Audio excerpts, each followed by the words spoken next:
James chapter 1, James says, "My brethren, count it all joy when you fall into divers temptations, knowing that the trying of your faith worketh patience. But let patience have her perfect work, that you may be perfect and entire, wanting nothing."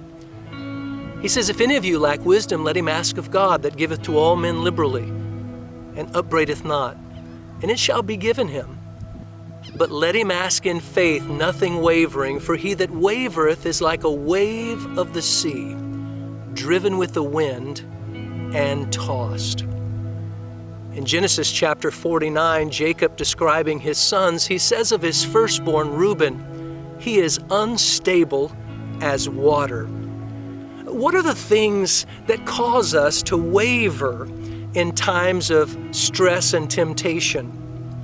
Well, I believe there are a lot of them, but I'd like to share 5 briefly, using the word waver as an acronym. First, our words. What we say impact our stability and our faith. Our words can cause us to waver.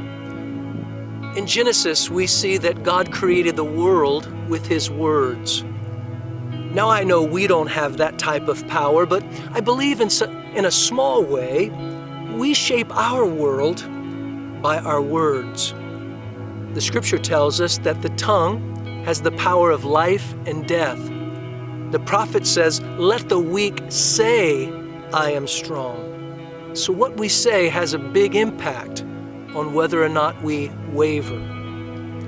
The second letter, A, our attitude.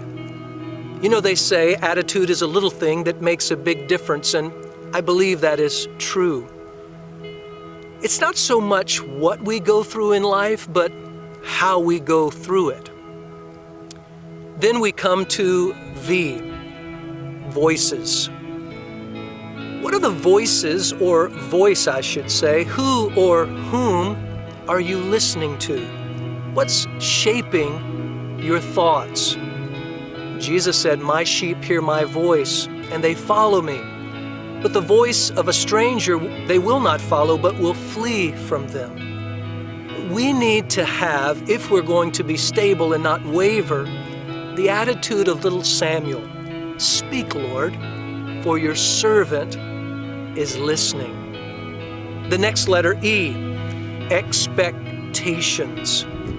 In Psalm 62:5, the psalmist says, "My soul, wait thou only upon God, for He is my expectation," or "my expectation comes from Him." It's been said that disappointment is expectation unmet, and I believe that is true. Lastly, R, resolve. You know, if we're not going to waver in our faith and in times of testing, it's not going to happen accidentally. We're going to have to resolve to be that way.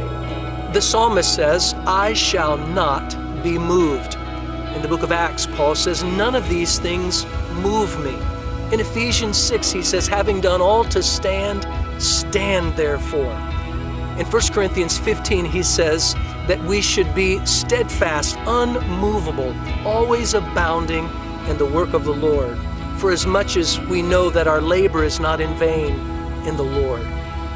Don't waver. We need to do what the writer of Hebrews says in Hebrews chapter 10, verse 23. He says, "Let us hold fast the profession of our faith without wavering, for He is faithful that promised."